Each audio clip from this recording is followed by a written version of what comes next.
Perkenalkan, nama saya Natalia DM Silitonga dengan NIM A1C4222023 dari kelas reguler B. Saya membuat video ini bertujuan untuk menjelaskan tentang mekanisme faal salah satu hewan, yaitu mekanisme pencernaan, mekanisme peredaran darah, pernapasan, dan juga sistem ekskresinya. Nah, di sini saya mengambil hewannya yaitu ayam yang mewakili aves. Saya mengambil hewan ini karena menurut saya dalam proses pencernaannya dia memiliki sistem yang unik. Mari kita bahas satu persatu, yaitu yang pertama kita bahas tentang sistem pencernaannya dulu. Nah, dalam proses pencernaannya, biji-bijian dan juga kerikil masuk ke dalam rongga mulut. Jadi tidak hanya biji, namun juga kerikil dimasukkan ke dalam rongga mulut. Di dalam rongga mulut ini tidak ada yang namanya gigi. Jadi makanan tidak mengalami pengunyahan atau tidak mengalami mekanisme secara kimiawi maupun secara mekanik di dalam mulut. Jadi makanan akan ditelan ke dalam mulut, akan dimasukkan ke dalam mulut, kemudian akan dimasukkan ke dalam tembolok melalui esofagus atau kerongkongan. Kerongkongan merupakan bentuknya yang seperti pipa yang sebagai penghubung antara rongga mulut dan juga tembolok. Makanan tadi akan disalurkan masuk ke dalam tembolok. Tembolok ini yang berbentuk seperti kacang berwarna coklat. Nah, di sini makanan akan dihaluskan atau dilembekkan karena di dalamnya mengandung air. Setelah makanan mulai lembek atau setelah beberapa hari di dalam tembolok, makanan dan kerikil mulai masuk ke dalam lambung. Lambung pada ayam ini ada dua jenis, yaitu proventriculus dan juga ampela atau ventriculus.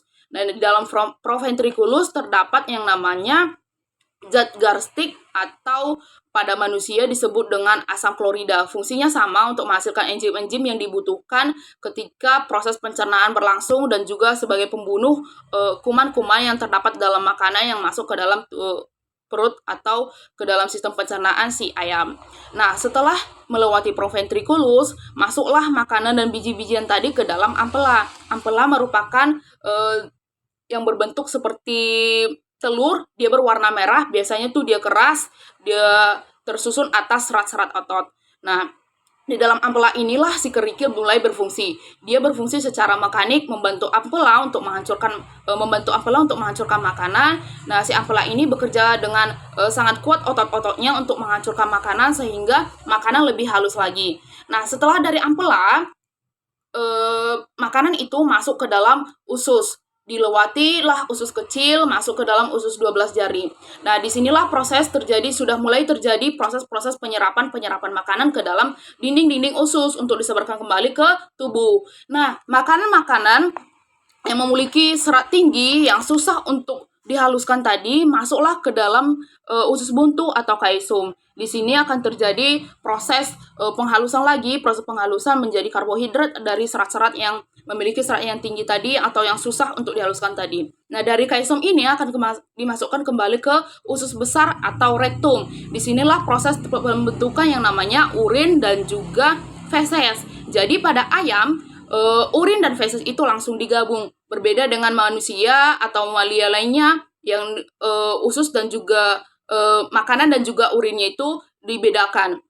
Kemudian setelah feses dan urin terbentuk, akan dikeluarkanlah melalui kloaka dalam bentuk cairan yang disertai dengan feses. Nah, itulah penjelasan singkat tentang sistem pencernaan makanan pada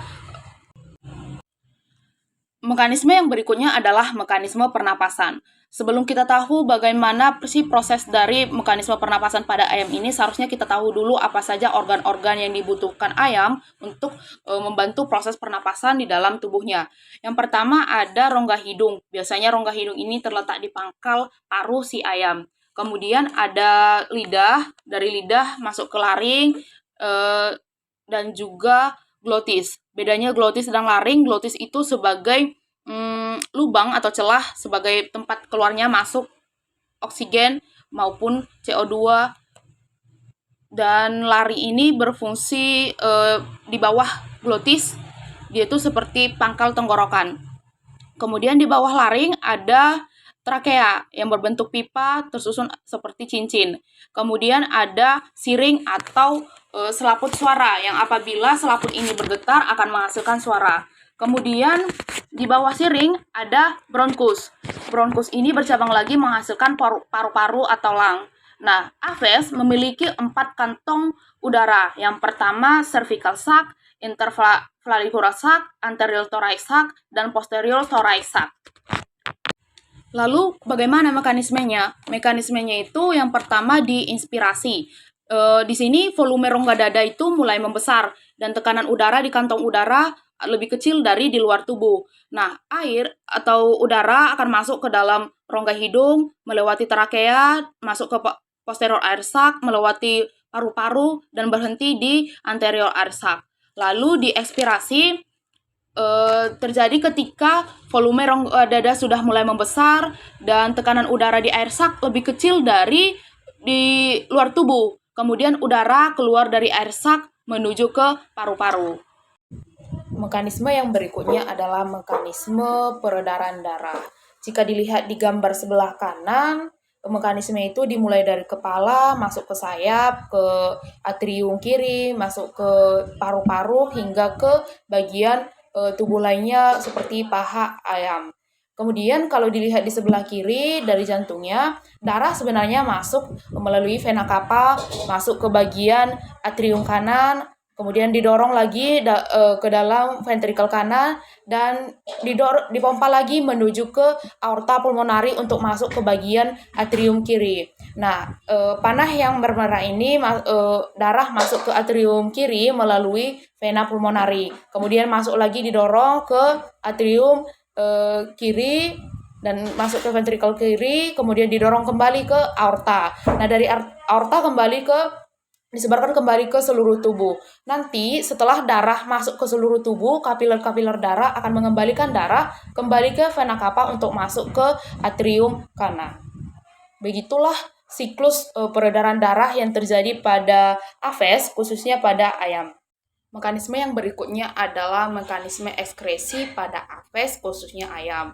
Nah, alat-alat atau organ-organ pada Aves ini atau organ-organ ekskresinya itu terdiri atas kulit, paru-paru, dan juga ginjal. Yang pertama adalah kulit. Kulit pada unggas atau pada ayam tidak memungkinkan digunakan sebagai salah satu alat ekskresi yang paling utama. Karena apa? Karena hampir tidak semua atau hampir bisa dikatakan bahwa kulit ayam itu tidak menghasilkan kelenjar keringat, namun yang dihasilkan adalah kelenjar minyak yang berfungsi untuk meminyaki bulu-bulu si ayam atau unggas. Kemudian organ berikutnya adalah paru-paru. Alat ekskresi yang lain pada tubuh ayam atau unggas ini ada paru-paru. Selain sebagai alat respirasi, juga berfungsi untuk mengeluarkan zat sisa dari aktivitas metabolisme tubuh seperti CO2 dan air yang memang sudah tidak dibutuhkan lagi oleh tubuh si Aves. Keberadaan karbon dioksida ini dapat menimbulkan gangguan fisiologis pada tubuh si ayam karena bisa menciptakan suasana asam, misalnya suasana asam contohnya membentuk asam karbonat memang yang menghasilkan racun bagi tubuh ayam. Oleh karena itu karbon dioksida yang terbentuk harus segera diangkut dan dikeluarkan dari tubuh melalui alat ekskresi berupa paru-paru. Organ ekskresi yang berikutnya adalah ginjal. Ginjal terletak di bawah tulang punggung si ayam yang berwarna merah ini. Dia tuh memiliki 3 lobus besar, sebenarnya memiliki 3 lobus besar namun tidak terlalu tampak pada gambar. Nah, ekskresi pada ginjal ini berfungsi sebagai filtrasi darah dan juga untuk reabsorpsi beberapa nutrien, misalnya glukosa dan juga zat-zat elektrolit lainnya yang kemungkinan digunakan kembali pada metabolisme tubuh atau digunakan kembali atau dimanfaatkan kembali oleh tubuhnya. Pada umumnya, ginjal ayam memproses dan memekatkan urea menjadi padatan berwarna keputihan, bukan mengolahnya menjadi larutan urin. Jadi, seperti yang saya bilang di awal tadi, ayam atau Aves tidak menghasilkan urin langsung, tidak terpisah antara urin dan juga fesesnya, namun digabung antara urin dan feses. Hal ini sebenarnya cukup berguna bagi pemeliharaan kawanan si ayam, karena cairan urin ini bisa dibuat sebagai pupuk kandang misalnya. Jadi pada umumnya si ginjal tidak membutuhkan yang namanya uretra.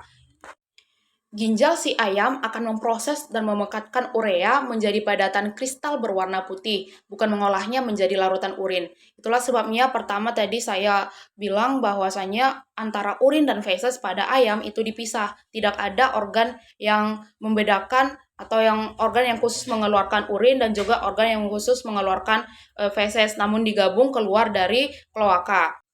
Jadi sebaliknya ginjal ayam akan mengubah urinnya menjadi kristal asam urat yang berwarna putih. Kristal-kristal ini akan kemudian disimpan ke dalam kotoran. Jadi kalau kita pernah melihat feses dari ayam dan yang sudah mengering pasti ada warna putih di bagian fesesnya itu. Itulah yang menjadi kristal asam urat si ayam yang dihasilkan melalui ginjal. Jadi dapat dikatakan bahwasannya ayam tidak memerlukan uretra di bagian ginjalnya karena memang tidak membuang air kecil. Sebaliknya mereka melapisi fesesnya dengan asam urat yang keluar dari tubuh melalui kloaka sebagai kotoran atau feses yang lembab.